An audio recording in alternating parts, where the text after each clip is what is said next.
राम का पूरा परिवार मानवीय है, इसलिए राम जब वन की तरफ गए, उस तपस्या ने उन्हें राम बनाया। अगर वो अयोध्या में रह जाते तो केवल अवधपति बनकर रह जाते। राम वन से वापस लौटे, इसलिए जगतपति बन पाए।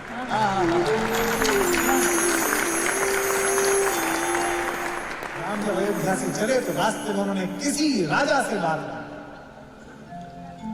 पृथ्वी के सबसे बड़े राजा के बेटे थे, तो रास्ते के राजा भी तो जानते होंगे दशरथ का लड़का जा रहा है, किसी से भी मदद मांग सकते थे। लेकिन रामचरितमानस और राम कथा पर आरोप लगाने वाले कि वो वंचितों और दलितों के प्रति कठोर है, मैं उन अज्ञानियों से मुखातिब होते हुए ये कहना चाहता हूं कि आपने ढंग से इस कहानी को पढ़ा नहीं।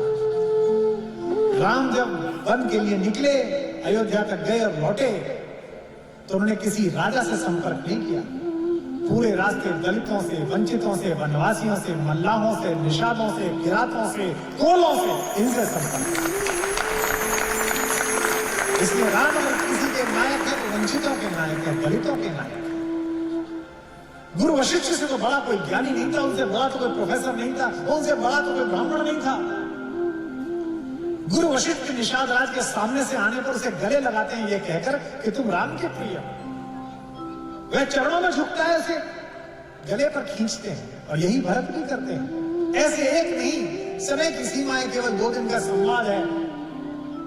मेरा तो मन है कि 3 या 4 दिन इसी विषय पर बोला जाए कि वंचितों के राम कैसे हैं, दलितों के राम कैसे हैं, मल्लाहों के राम कैसे हैं, वनवासियों के राम कैसे हैं। राम का पूरा परिवार मानवीय है, इसलिए राम जब वन की तरफ गए, उस तपस्या ने उन्हें राम बनाया। अगर वो अयोध्या में रह जाते तो केवल अवधपति बनकर रह जाते। राम वन से वापस लौटे, इसलिए जगतपति बन पाए।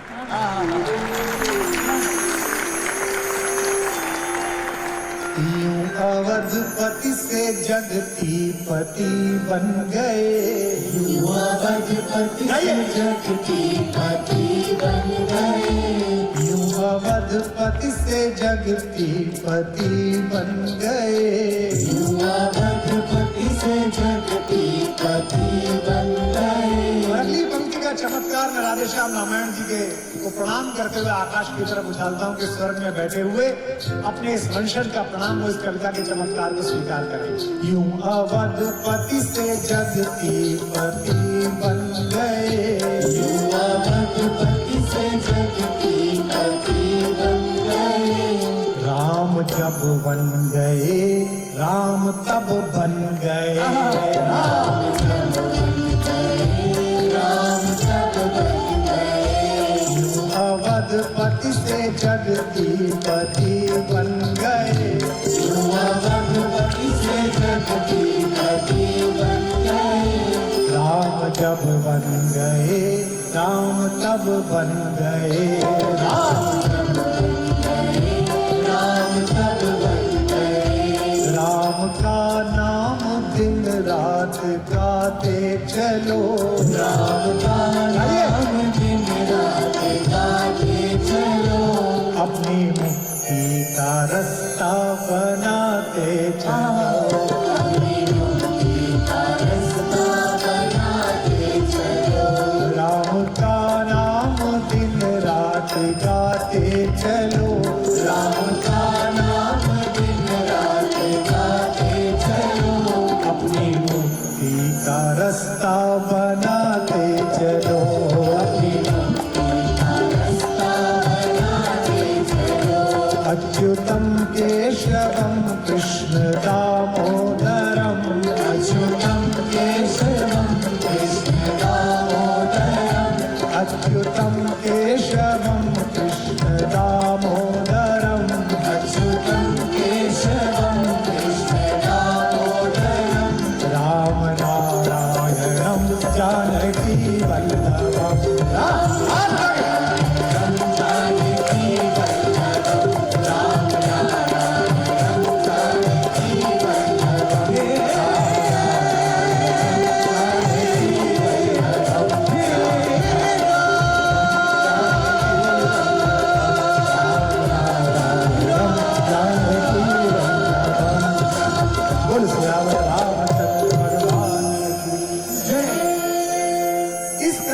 धार्मिकता के साथ भी न सुनो तो वैज्ञानिकता के साथ सुनो। मैं तो इसे ऐसे ही देखता हूं। इसमें एक एक शब्द और एक एक नाम का भी प्रतीक शास्त्र है। राम दशरथ के यहीं क्यों पैदा हुआ? इस कुल में तो इतने बड़े बड़े लोग हुए हैं, आज रघु, दिलीप, नहुष, सब बड़े बड़े, किसी क्या पैदा हो सकते थे, दशरथ क्या क्यों पैदा हुए? क्योंकि दशरथ उन्हें विरुद्ध मिला तब जब वो देवासुर संग्राम में युद्ध करते समय 10 रथों की वल्गाएं एक साथ हाथ में रखते थे लगामें। लेकिन मैं एक छोटी सी व्याख्या आपको देता हूं, आपको रुचिकर लगेगी तो आपका स्पंदन मिलेगा। राम जैसा मर्यादा पुरुषोत्तम, राम जैसा पवित्र बालक उसी के माध्यम से पृथ्वी पर आ सकता है जो 10 अर्थात 5 कर्मेंद्रिय और 5 ज्ञानेंद्रियों पर अंकुश लगा सके, उन्हें अपने नियंत्रण में रख सके दशरथ में।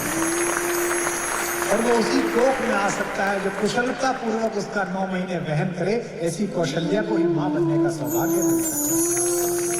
बंदो हूं कौशल्या ऋषि प्राची, कीरति जास सकल जग माची। इक्ष्वाकु वंश के हैं, ईख कहते हैं इक्ष्वाकु। ईख का एक गुण है, वो दुनिया की अकेली फसल है, इसकी सब चीज काम में आती है। एक भी चीज व्यर्थ नहीं है ईख की। आप तो ईख के कटोरे वाले ही हो। इस पूरे इलाके में ईख जैसी होती है कहीं होती नहीं है। आपके यहाँ तो शोध संस्थान भी है, आईजेट नगर में, इज्जत नगर में। ईख का कोई भी ऐसा कण नहीं है जो काम ना आता हो। इक्ष्वाकु वंशीय राम की कथा का ऐसा कोई पन्ना नहीं है जो तुम्हारे जीवन में काम ना आता।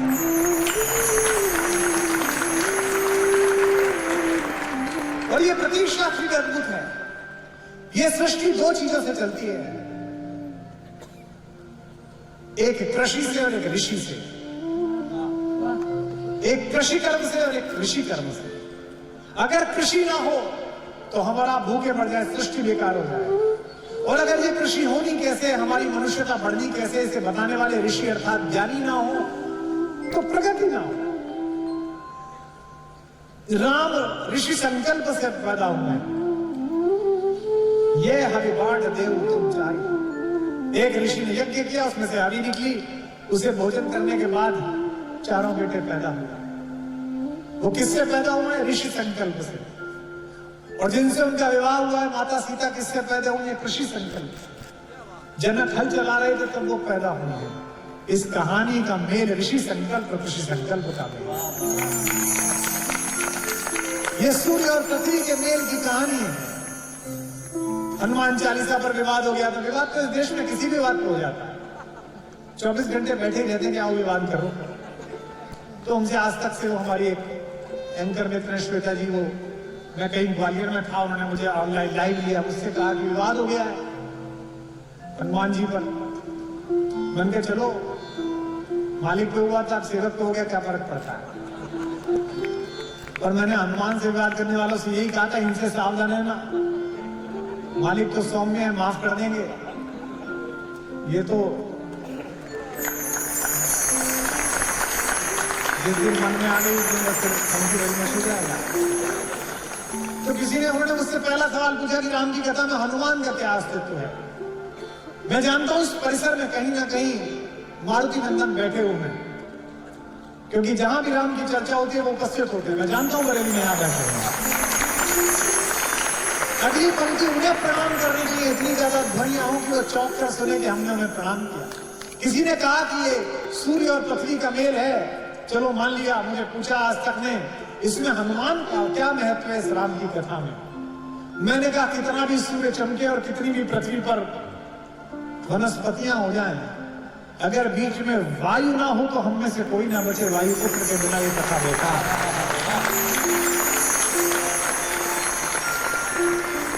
मारुति नंदन भगवान के जीवन में आने वाले सारे कष्टों का निवारण करते हैं। कितना अद्भुत बात है कि स्वामी तो पूरी दुनिया के कष्टों का निवारण करता है, और स्वामी पर जब कष्ट आता है तो सेवक उसका निवारण करता है।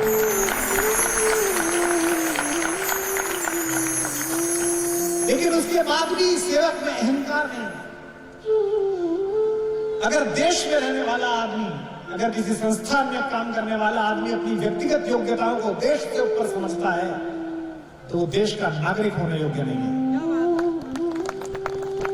अगर किसी संस्थान में काम करने वाला आदमी अपनी व्यक्तिगत योग्यताओं को संस्थान से ऊपर समझता है तो उस संस्थान में काम करने योग्य नहीं। जितने कॉर्पोरेट के लोग बैठे हो अपने एम्प्लॉय रिलेशंस को समझना हो तो हनुमान और राम का रिलेशन समझवाना, एमबीए वालों से मत समझवाना, किसी भी पंडित को बुला के राम की कहानी सुनवा देना। हनुमान पर गर्व करने योग्य, अहंकार करने योग्य, स्वाभिमान करने योग्य सब कुछ है। उन्होंने बचपन में ही सिद्ध कर दिया कि वे कितने तेजस्वी हैं। बाल समय रविवक्ष दियो तब तीनों लोग भयो अधियारो। छोटे से थे तभी बता दिया उन्होंने, जूनियर ओलंपिक में रिकॉर्ड तोड़ दिया। वे पंच तत्वों में से एक वायु के पुत्र हैं। वे पंचकन्याओं में से एक पूजित माता अंजनी के बेटे हैं। वे भगवान शंकर के दत्तक पुत्र हैं। 11वां रुद्र उन्हें कहा जाता है। ब्रह्मा उनके गुरु हैं। वरुण ने उन्हें वरदान दिया कि तू पानी में नहीं डूबेगा बेटा। अग्नि ने उन्हें वरदान दिया तो अग्नि में नहीं जलेगा। लेकिन इसके बाद भी हनुमान कभी अपना परिचय ऐसे नहीं देते। हवाई जहाज में चले जाओ, पड़ोस में बैठे हुए आदमी से पूछो क्या करते हैं, बड़ी कंपनी में काम करता होगा, भारत के लिए काम करता होगा, तो वो ये नहीं बताता I did graduation from Cambridge, then I go to Harvard, then I walk with. भाई ये क्या है? बाहर जाते समय, विश्व के किसी देश में जाते समय जो हाथ में भारत का पासपोर्ट है उसके ऊपर जो अशोक चक्र छपा हुआ है वो तुम्हें इस बात की पात्रता देता है कि तुम देश के प्रधानमंत्री और विदेश मंत्री के बराबर ही शक्तिशाली हो। बाहर जाओ तो विदेश में जाते समय सदा याद रखो कि यहां तुम किसी दल के, किसी जाति के, किसी संप्रदाय के, किसी धर्म के व्यक्ति नहीं हो, यहां भारत के प्रतिनिधि हो। तुम्हारे माध्यम से भारत बोल रहा है। पराधीन देश के लिए एक स्वतंत्र चेतना वाले सन्यासी ने 7 दिन तक चलने वाली धर्म संसद के आखिरी दिन जब खड़े होकर पहला संबोधन दिया था, my American brothers and sisters, तो उस विवेकानंद के लिए आधा घंटे तक तालियां गूंजती रही थी क्योंकि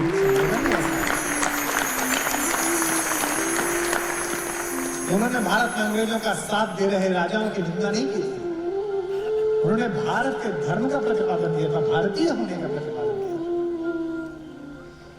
तो जब लक्ष्मण जी को मूर्छा आई तो राम का संकट टालने के लिए इस परिसर में बैठे हुए अंजनी पुत्र को काम सौंपा गया कि आप चलिए। मैं अल्पज्ञ हूं, मैंने कम पढ़ा है, मेरे शास्त्रीय शिक्षा नहीं हुई। मेरा दुर्भाग्य है कि मैं विधिवत शास्त्र ना पढ़ पाया।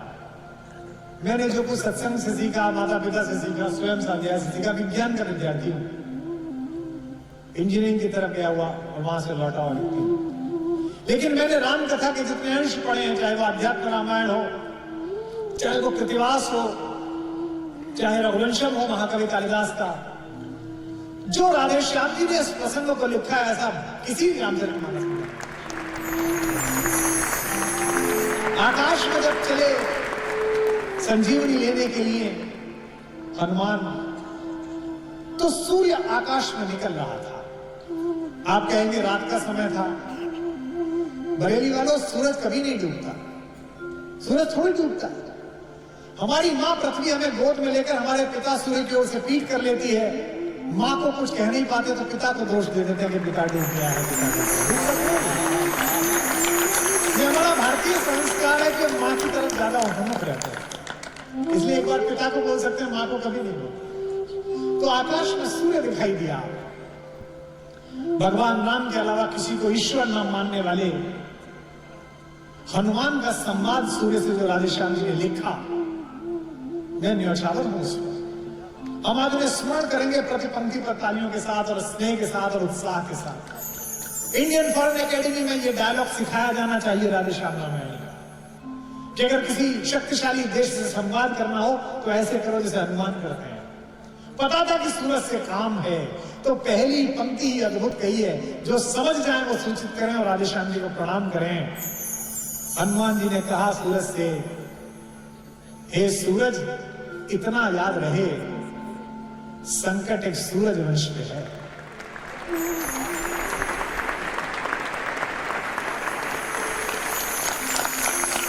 इसे कहते हैं डिप्लोमेसी, इसे कहते हैं डायलॉग की डिप्लोमेसी। क्योंकि राम भी तो सूर्यवंशी है, लक्ष्मण भी तो सूर्यवंशी है। सूरज से कह रहे हैं मेरा काम नहीं है, तुम्हारा काम है। सूरज इतना याद रहे, संकट एक सूरज वंश पे है। लंका के नीच राहु द्वारा आघात दिनेश वंश पे है। और विनम्रता देखिए, इतने शक्तिशाली व्यक्ति की विनम्रता, डिप्लोमेसी देखिए। इसलिए छिपे रहना भगवान, जिसने राम के अलावा किसी को भगवान नहीं कहा, वो सूर्य से कह रहा है। ये राधे श्याम जी का कमाल था। इसलिए छिपे रहना भगवान, जब तक न जड़ी पहुंचा दूं मैं, बस तभी प्रकट होना दिनकर, जब संकट दिशा मिटा दूं। मेरे आने से पहले, फिर भावुक भी कर रहे हैं, मेरे आने से पहले यदि किरणों का चमत्कार होगा तो सूर्यवंश में सूर्यदेव निश्चित ही अंधकार है। फिर कहते हैं कि बहुत मुझे उम्मीद है, आशा है, स्वल्प प्रार्थना यह सच्चे जी से स्वीकारोगे। आतुर की आर्त अवस्था को होकर कर्मार्थ निहारोगे। 8 पंक्तियां विनम्रता की और बाद में 2 पंक्ति भारतीय तेवरों की। इस देश का तेवर ऐसा होना चाहिए, इस देश के विदेश मंत्री, प्रधानमंत्री, इस देश के रक्षा मंत्री, गृह मंत्री की भाषा ये होनी चाहिए जो हनुमान कह रहे राधेश्याम रामायण के मुख से। मैं धीमे से पढ़ूंगा और विस्फोट पैदा होगा यहाँ भारतीय स्वाभिमान का। अन्यथा क्षमा करना दिनकर, अंजनी तने से पाला है। बचपन से जान रहे हो तुम हनुमत कितना मतवाला।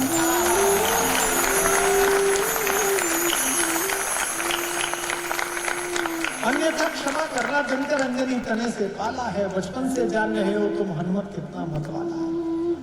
और धमकी भी हो तो ऐसी हो, इस तरह की हो जो इसमें दी गई। मैंने तो ऐसी धमकी ना पढ़ी, ना मुझे कोई संभावना दिखती है। फिर प्रणाम करें हम राधे श्याम जी को। अन्यथा क्षमा करना दिनकर, अंजनी तने से पाला है। बचपन से जान रहे हो तुम हनुमत कितना मतवाला। और ये स्मरण करना आवश्यक। पुलवामा में जब शहीद हुए हमारे जवान और भारत और पाकिस्तान के बीच तनाव हुआ, तो मैंने कुछ क्रोध में, जब सर्जिकल स्ट्राइक हो गई, तो मैंने भारतीय सेना के लिए बड़े अच्छे कुछ पंक्तियां लिख दी। तो पड़ोस के देश के एक विदेश मंत्री जी हैं, पता नहीं उन्हें मुझसे क्या दिक्कत थी, मैं तो किसी पद पे भी नहीं हूं। उन्होंने मुझे ट्विटर पर टैग करके लिखा कि ज्यादा शायर आजम ज्यादा उसमें मत आइए, अगर लड़ाई हुई तो मैं भी लड़ने जाऊंगी। मेरे नाना भी फौज में थे। बरेली वालों, मैंने इतना मासूम सवाल पूछा था, वो ब्लॉक करके चली गई। अब आप देखना कितना मासूम सवाल। उन्होंने मुझे कहा कि मेरे नाना भी फौज में थे। तो मैंने सिर्फ इतना पूछा कि मोहतरमा, आपके नाना ढाका में पोस्टेड तो नहीं थे?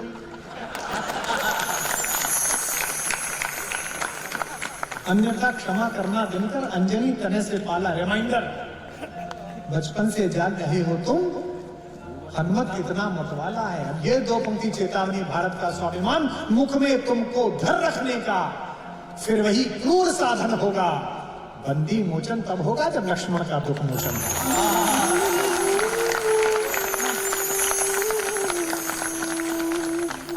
पढ़ाइए कम्युनिकेशन में, पढ़ाइए पत्रकार बनाते समय संवाद को, कोर्स में लगाइए। अंगद जैसे डिप्रेस लड़के को, जिसके पिता का वध राम के हाथ हुआ, जिसे मुक्ति राम के तीर से मिली, और जिसने मरते समय भी राम से पूछा, मैं बैरी सुग्रीव प्यारा, अवगुण कवन नाथ मोहि मारा। और भगवान ने उसे बताया कि तेरी गलती क्या थी। अनुज वधु भगनी सुकुमारी, 67 कन्या समय चारी, इन्हें कुदृष्टि बिलोकई जोई ताई, अनेक अति दोष न होई, जिसे बताया। उस अंगद को भी डिप्रेशन से निकाल कर कितना बड़ा कम्युनिकेटर बनाया राम। जिस दिन युद्ध होना था उससे पहली रात तक भी राम ने कोशिश की कि युद्ध रुके। फिर मैं इस कहानी को आज के समय से रोकना, जोड़ना। राजनीति के लोग भी बैठे हैं, ये लोग जिस भी पद पर जाएं, ईश्वर करे बड़े पद पर जाएं, इन्हें समझनी होगी ये बात। राम कथा यह भी सिखाती है, भगवान ने देश के अंदर आतंक मचा रहे किसी भी व्यक्ति से संवाद नहीं करा। खर, दूषण, ताड़का, सुबाहु, मारीच, सबको एक तीर, एक बाण काटी सब माया। लेकिन जब रावण से बात करनी हुई तो 3 बार संधि का प्रस्ताव भेजा। इसका मतलब क्या है? अगर आतंकवाद बाहर से आ रहा हो, जो देश भेज रहा हो, उससे शांति वार्ता फिर भी करो। लेकिन अगर उस देश के पिट्ठू इस देश में आकर आतंकवाद मचाएं तो उनसे वार्ता करने की आवश्यकता नहीं है, तीर पर चढ़ाकर सीधे मोक्ष प्रदान करना